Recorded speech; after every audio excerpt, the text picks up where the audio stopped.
Annals of U.S. political history, a seismic event unfolded through the actions of Edward Snowden, a 29-year-old former CIA technical assistant and current employee of the defense contractor Booz Allen Hamilton. Working at the National Security Agency NSA for the past 4 years, employed by external contractors such as Booz Allen and Dell, Snowden took on the role of one of the most significant whistleblowers in American history. Edward Snowden, a former National Security Agency contractor, became a household name in 2013 when he disclosed a trove of classified documents, revealing the extent of global surveillance programs run by the NSA and its Five Eyes alliance. This revelation sent shockwaves through the world, sparking debates about privacy, government overreach, and the balance between national security and individual rights. Snowden's journey into the world of intelligence and surveillance began when he joined the Central Intelligence Agency in 2006 and later worked for the NSA as a contractor. His role granted him access to a vast area of classified information, and it was during this tenure that he stumbled upon documents that would change the course of his life. Disturbed by the scale and implications of these surveillance programs, Snowden made the courageous decision to expose these secrets to the public. In May 2013, he fled his home in Hawaii and traveled to Hong Kong, where he met with journalists Glenn Greenwald, Laura Poitras, and Yvonne McCaskill. In a series of interviews, Snowden disclosed details about programs like PRISM, which allowed the NSA access to user data held by major tech companies and the bulk collection of phone records. As the revelations unfolded, governments worldwide were left grappling with the implications of mass surveillance on citizens' privacy. Snowden's actions ignited a global conversation about the boundaries of government power, the ethics of surveillance, and the need for robust safeguards to protect individual freedoms. Faced with the repercussions of his whistleblowing, Snowden sought asylum to avoid potential prosecution by U.S. authorities. In June 2013, he boarded a flight to Moscow, where he remains in exile to this day. The U.S. government charged him with theft, unauthorized communication of national defense information, and willful communication of classified communications intelligence. Snowden's actions sparked both admiration and condemnation. Supporters view him as a champion of civil liberties and a defender against government overreach. Critics argue that he endangered national security by revealing classified information. Regardless of one's stance on Snowden, his disclosures prompted significant changes.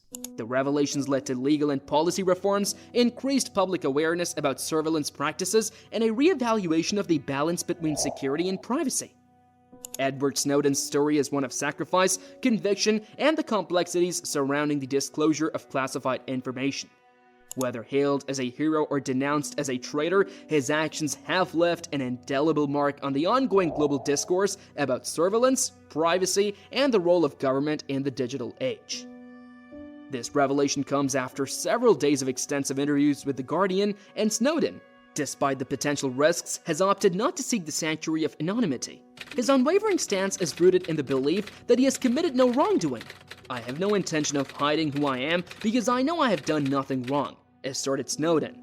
In the pantheon of American whistleblowers, Edward Snowden joins the ranks of Daniel Ellsberg and Bradley Manning, leaving an indelible mark on the nation's history.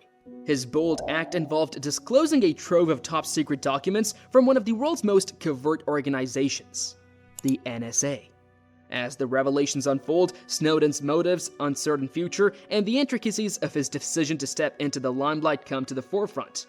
In a letter accompanying the initial set of documents he released, Edward Snowden expressed his anticipation of facing consequences for his actions, but articulated a satisfaction in revealing the secretive world of laws, pardons, and executive powers that govern the world. Despite his determination to be exposed, he consistently emphasized his desire to avoid the media spotlight, stating that he wanted the focus to be on the actions of the US government rather than on him. Snowden, who had led a comfortable life, was driven by a deep-sealed conviction that compelled him to sacrifice personal comforts to expose what he perceived as the US government's threats to privacy, internet freedom, and fundamental liberties on a global scale. As Snowden made final preparations for his disclosures, he copied the last set of documents at the NSA office in Hawaii, where he was employed. Using the pretext of seeking treatment of epilepsy, he informed his supervisor that he needed time off from work. Boarding a flight to Hong Kong on May 20, 2013, Snowden chose the city for its commitment to free speech and political dissent, believing it was one of the few places that could resist US government pressure. Concerned about being spied on, he took extensive precautions in his hotel room to prevent eavesdropping and hidden cameras. Fully aware of the potential consequences, Snowden anticipated extradition proceedings, possible interference by the Chinese government, or being forcibly returned to US territory. Despite the risks and uncertainties, he asserted that he was not afraid, stating that this choice to expose classified information was a conscious decision. Snowden predicted that the US government would launch an investigation accusing him of breaking the Espionage Act and aiding enemies, but he remained resolute in his commitment to informing the public about the massive and invasive surveillance system. Expressing concern about the impact on his family, many of whom worked for the US government, Snowden acknowledged the potential harm to his loved ones as the only fear keeping him awake at night. In recounting his early years, military service, and career in the intelligence community, Snowden revealed the evolution of his views and the disillusionment that ultimately led him to expose what he perceived as an existential threat to democracy posed by widespread surveillance practices. In the realm of principle and conviction, the question persists. Why did Edward Snowden make the momentous decision to relinquish his freedom and a life of privilege? To him, there are values more profound than wealth. He asserts, if I were motivated by money, I could have sold these documents to any number of countries and gotten very rich. For Snowden, it's a matter of principle, a deep-seated belief that the government has overstepped its entitled powers without adequate public oversight. This lack of checks and balances has granted individuals like him the latitude to reveal what exceeds acceptable bounds. His unwavering commitment to internet freedom is palpable through these stickers on his laptop, proudly displaying support for organizations championing online rights and anonymity.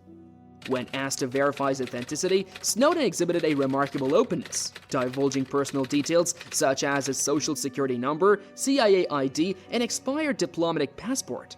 There is a lack of evasion in his demeanor, a willingness to address any aspect of his life. A computer virtuoso, he displayed enthusiasm when delving into the technical intricacies of surveillance, a subject likely comprehensible only to fellow experts.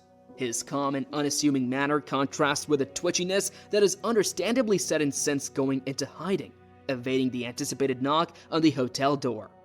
In his refuge, he keeps a vigilant eye on the media, observing the repercussions of his choices. He expressed satisfaction that the debate he sought to trigger is unfolding. As he reclined, propped against pillows, watching news converge from thousands of miles away, Snowden showed no emotion, not even a wry smile, as pundits speculated about the identity of the leaker. Distinguishing himself in figures like Ellsberg and Manning, Snowden emphasized his meticulous evaluation of each disclosed document, ensuring it served a legitimate public interest. His goal, he asserted, is not to harm individuals but to promote transparency. Purposefully choosing trusted journalists to handle the documents, Snowden believes in their judgment to determine what should be exposed and what should remain concealed. Regarding his future, Snowden remains vague. Hoping that the publicity generated by the leaks will offer some protection, he envisions asylum as his best hope, with Iceland known for championing internet freedom at the forefront of his preferences.